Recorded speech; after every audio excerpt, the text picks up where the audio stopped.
We hear all the time, you shouldn't play GTO, you should play exploitative poker.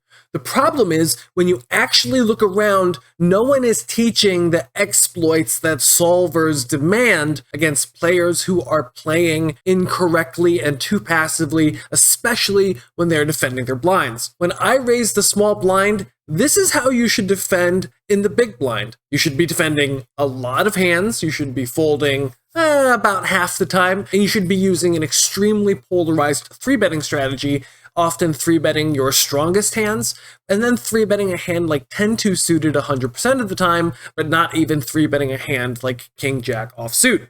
This is not actually how players play. In fact, this is a diagram of how Ignition's players defend the big blind against the small blind after about 1 million hands. And you can see, for the most part, people 3-bet their really strong hands, but they don't have that chunked, segmented polarization in their 3-betting strategy as Pile Solver recommends. So the question is, how should we play when the big blind is not this tricky and doesn't have this polarization and doesn't give us a reason to defend our medium bluff catchery type hands? Here in SimpleGTO, I've modeled an approximation of how our opponents are currently calling and 3-betting us. They're calling 38% of the time, 3-betting 13% of the time, but they're generally very value heavy and only have a smattering of the polarization that GTO demands in this position. So, how does the small blind adjust? The first adjustment the small blind makes is that it steals its balls off. Here, using a razor fold strategy from the small blind, we're going to be raising about 43% of the time. So going up to 70% is really extreme, and this is something that you will often see, is that when your opponent is either folding too often or when they're not aggressive enough and denying you enough equity, GTO is going to try to run over your opponent by realizing a lot of equity. So in this case, we want to raise all of these hands simply because our opponent is not 3-betting us enough and allowing us to see way too many flops with garbage hands like 9-3. The second major adjustment we need to make is that after our opponent 3-bets us, we should be folding 86% of the time. Here, because our opponent has not 3-bet their big blind defense range enough, we don't have to defend bluff catchery type hands like pocket 8s or pocket 7s, and it seems pretty unconscionable to fold a hand as strong as pocket 8s, blind versus blind, but this is going to be what the correct adjustment is when your opponent is not 3-betting enough hands like Jack 3 or Jack 2 suited.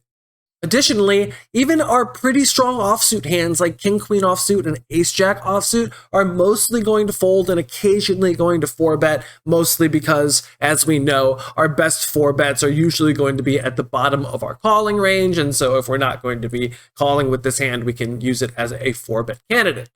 So these are the major pre-flop adjustments that you should make. You should try to run your opponent over with steals, but when they come back at you, you should get the heck out of their way.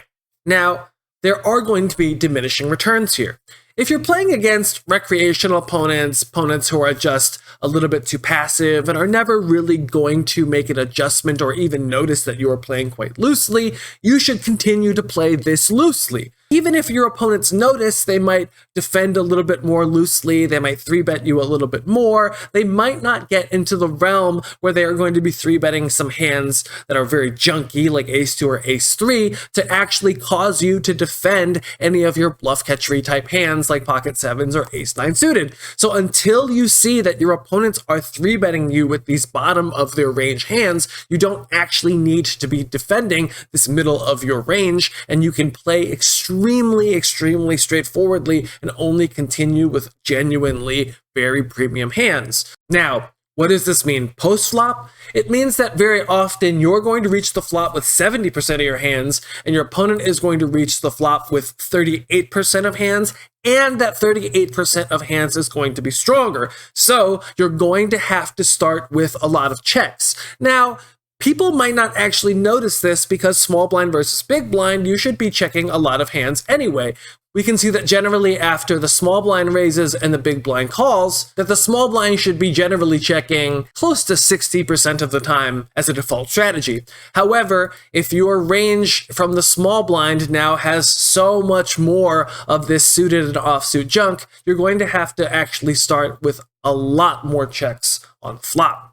However, since your opponents might not be really noticing this, if they're not keen enough to notice that you're opening 70% of hands from the small blind, they might not be keen to notice that you're checking 15 to 20% more on the flop. The moment that players realize that you are going ham on them, they are going to start playing back at you. However, if you're playing in anonymous games, or if you're playing against players who are drunk, recreational, who never are going to be able to make these counter adjustments, this is what GTO demands. It asks that you steal your opponent's face off and then completely get out of the way as soon as they 3-bet you. For today's solution, I solved this using SimpleGTO. This is the software that I really like to use to find exploitative pre-flop strategies. You can find a link below for 10% off of SimpleGTO, as well as a link for 10% off of GTO Wizard. You can also find information for my cash game course and coaching over at overnightmonster.com. Good luck.